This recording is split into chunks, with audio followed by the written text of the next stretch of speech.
పరిష్కార మార్గం. ఓం గురుదేవ దత్త దత్త దత్త దత్త.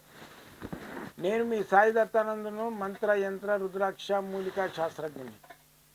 ఈ యొక్క మంత్రతంత్రాలు అంతరించిపోతున్న ఈ రోజుల్లో నేను సముద్రానికి అలలకు ఎదురిగినట్టు ఈగుతున్నా. అయితే నాకేందంటే నా సంకల్పము ఈ విద్యలన్నీ అంతరించిపోకూడదు. నేను 20-30 సంవత్సరాల నుంచి ఈ విద్యలను ఆవుపోసన బట్టి చాలా స్ట్రగుల్ చేసి అసలు ఈ విద్యలు ఉన్నాయా లేదా అని వీటి మీద అన్వేషణ చేసుకుంటూ యంత్రం ఉందా, మంత్రం ఉందా, దయ్యం ఉందా, భూతం ఉందా, దైవుడు ఉన్నాడా, దైవం ఉందా, మళ్ళీ వచ్చేసి ఈ మూలికలలో ఒక రోగ గుణాలు ఉన్నాయా, రోగ నిర్మాణం చేసి ఇవన్నీ కనిపెట్టి నేను ఒక నిర్ణయానికి వచ్చిన ఇవన్నీ ఉన్నాయి, వీటిని అంతరించకుండా చూడాలి అని చెప్పేసి నేను పబ్లిక్ లోపలి తీసుకురావాలని చాలా కష్టపడ్డా. కానీ నన్ను ఒక గంప కింద కోడిని గిట్ట గుడ్డు పెట్టిందాక గుడ్డు పెట్టగానే లాత కొడతారు చూడు, ఆ విధంగా వాడుకున్నారు నా జనాలు పాతులు. అయితే నన్ను మళ్ళీ ఇతరులకు వాళ్ళు చెప్పేది లేదు, వాని కుటుంబం వరకే వాడు నడిపించుకొని వాని కుటుంబానికే వాడు యూజ్ చేసుకున్నాడు, 10 మందికి చెప్పలేదు. ఇప్పుడు ఈ యూట్యూబ్ పుణ్యమాన్ని ఈ యొక్క మీడియా ద్వారా మీ అందరికీ నేను పరిచయంగా కాదు, ఒక 3-4 సంవత్సరాల నుంచి నేను చెప్తున్నా. ఒక్కొక్కరు వస్తారు, స్వామి ఇన్ని రోజులు ఎక్కడ పోయినామంటే నేను డ్యూటీ చేసుకొని బ్రతికేది, మరి బ్రతుకుదేరు కావాలిగా మనిషికి. ఈ మంత్రతంత్రాలు అనుకుంటా కూర్చుంటే మరి పిల్లలకు భోజనాలు ఎట్లయితాయి, మరి వాళ్ళ చదువులు ఎట్లయితాయి అని చెప్పేసి 2 పడవల మీద ప్రయాణం చేసి నేను అటు సెంట్రల్ గవర్నమెంట్ డిఫెన్స్లో పని చేసుకుంటూ ఈ విద్యను నేను విరామంగా కృషి చేసుకుంటూ దీని మీద రీసెర్చ్ చేసిన నేను చేసిన ఏదైతే రీసెర్చ్ ఫలితంగా నేను ఏవైతే ఫలితం ఉందని నేను నిర్ధారణ చేసుకున్నా అవే నేను ఈరోజు పబ్లిక్ లోపల వాళ్ళకందరికీ నేను ఉపయోగిస్తుంటా. వాళ్ళు బాగుపడి వచ్చి నాకు ఫోన్ చేసి చెప్తుంటారు, గురుగారు మీరు చేసిన దాంతో మాకు మంచి రిజల్ట్ వచ్చేసింది, మా పాపకు పెళ్ళి అయిపోయింది, లేదా మా కొడుకు విదేశాలకు పోయిండు, లేదనుకుంటే మా భార్య భర్తలు గొడవ పెట్టుకునేది మా అల్లుడు మరి విడాకులు తీసుకుంటామని అటువంటి ఈరోజు మంచిగా ఉన్నారు అని చెప్తుంటే నాకు రోమాంచితం అవుతాయి, రోమాలు లిక్కపరుస్తాయి. కాబట్టి నాకు ఏంటంటే నాకు కావాల్సింది ఏంటంటే ఒక మంచి పేరు తెచ్చుకోవాలని ఉన్నది.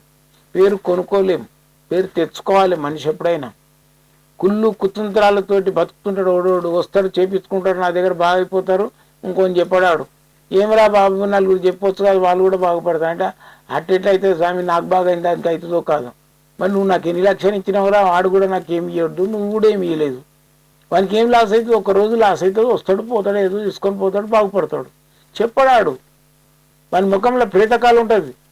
10 మందికి మంచి చెప్పి 10 మందిని కూడా బాగుపడాలని ఉంటాడు చూడు, వాని ముఖం లోపల పద్మం వికసిస్తున్న కళ ఉంటుంది, నవ్వు ముఖం ఉంటుంది, మంచిగా ఇట్లా మంచిగా లాఫింగ్ బుద్ధ ఇట్లా నవ్వుతుంటాడు చూడు, లాఫింగ్ కుబేరా ఈ ముఖం ఆ నవ్వుతున్న ఉంటుంది. అట్లా ఉండడాడు. 10 మందికి చెప్పినాడు వాడే అనుభవించాలి, ఆడే చేయాలి. కానీ కష్టం అది. జీవితంలో ఒక మంచి పేరు తెచ్చుకోవడానికి పేరు కొనడానికి ప్రయత్నం చేయొద్దు, పేరు కొనలేవు కూడా.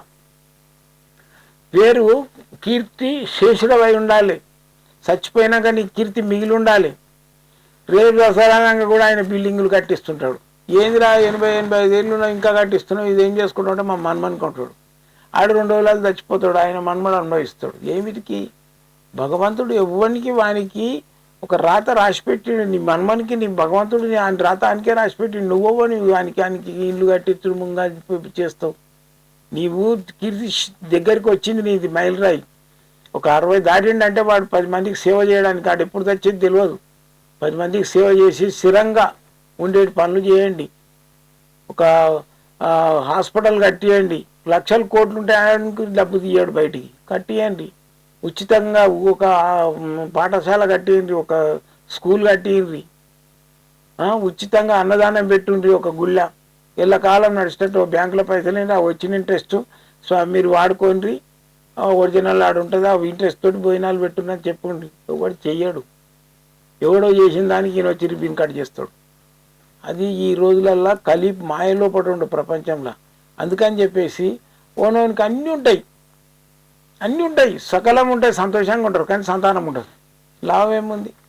ఆ సంతానం కావాలంటే మనకేందంటే భార్యాభర్తలు ఇరువురికి అన్యోన్యత ఉండాలి, మంచి సంతోషంగా ఉండాలి. పొద్దున్నాక గొడవ పెట్టుకొని పొద్దుముఖంగా అల్లి పండుకుంటే పిల్లలు ఎట్లయితారు? కారు. నీ ముడ్డాడు పెట్టి నువ్వు ఇటు పెట్టి పండుకుంటుంది, అయిపోయి పిల్లలు కారు. పిల్లలు అయ్యేది ఎప్పుడు? నువ్వు దూరం ఉన్న తర్వాత ఏడవ రోజు నుంచి 7వ రోజు నుంచి ఒక 14 రోజుల వరకే అండం ఉంటుంది లేడీస్ లోపల.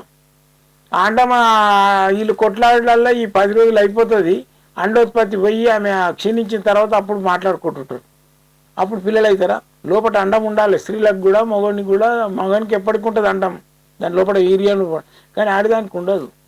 అందుకని చెప్పేసి సుఖ సంతోషాలతో ఉంటే పిల్లలు పుడతారు.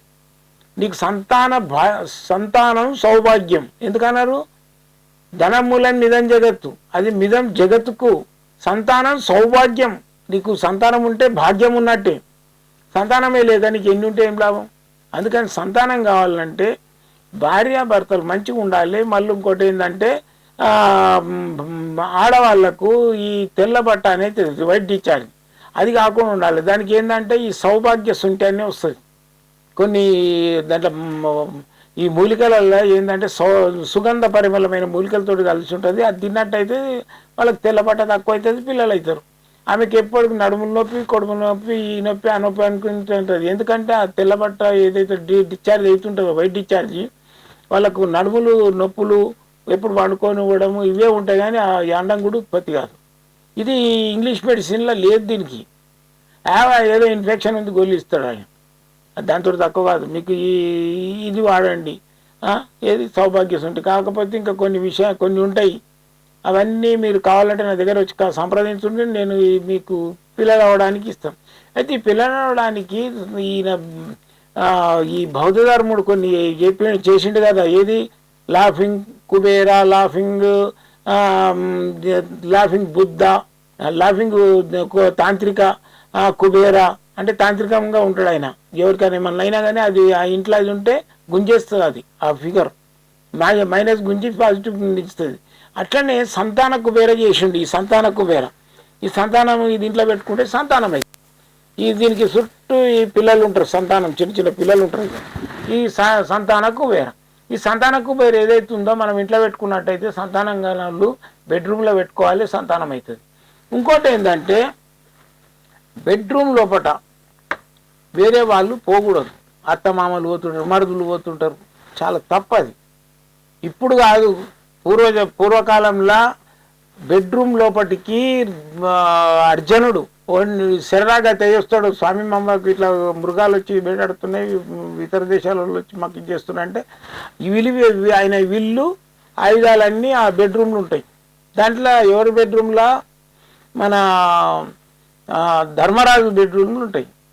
అందులోకి ఆయన పోయినందుకు ఆయనకు శాపగ్రస్తుడు అవుతాడు, కొజ్జోడు అయిపోదు కాక. అంటే అందుకనే ఆయన అజ్ఞాతవాసంలో గృహణాలు అయిపోతాడు. అందుకని ఎవరి బెడ్రూమ్లలోకి వాళ్ళు పోకూడదు. కానీ నా కొడుకే కాదు, నేను పోయి పండుకుంటాను కానీ పోయి ఆ కొడుకు పక్కకు పోయి మా కూర్చొని ముచ్చట పెడుతుంటారు బెడ్రూమ్లో.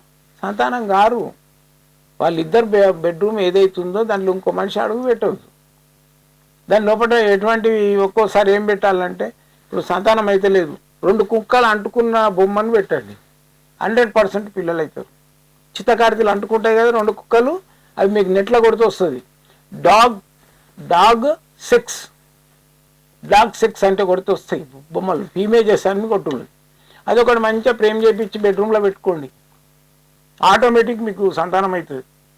ఇక ట్రిపికల్గా మీకు క్రిములు తక్కువ ఉండి, భర్తకు దాంట్లో జీన్స్ తక్కువ ఉండి, అవి వేరే విషయం. కానీ మీకు ఏదైతే మైండ్ లోపల సంతాన ఉత్పత్తి కావడానికి ఏదైతే మైండ్ ఎఫెక్ట్స్ అవుతాయో అది జరుగుతుంది. కాబట్టి ఈ సంతాన కుబేరను కూడా బెడ్రూమ్లో పెట్టుకోవాలి. పెట్టుకున్నట్టయితే 100% మీకు అన్ని మంచిగా ఉన్నాయి అనుకోండి. గ్రహదోషాలు, గీదోషాలు ఏదున్నా పోతుంది, సంతానం అవుతుంది. జయ గురుదత్త.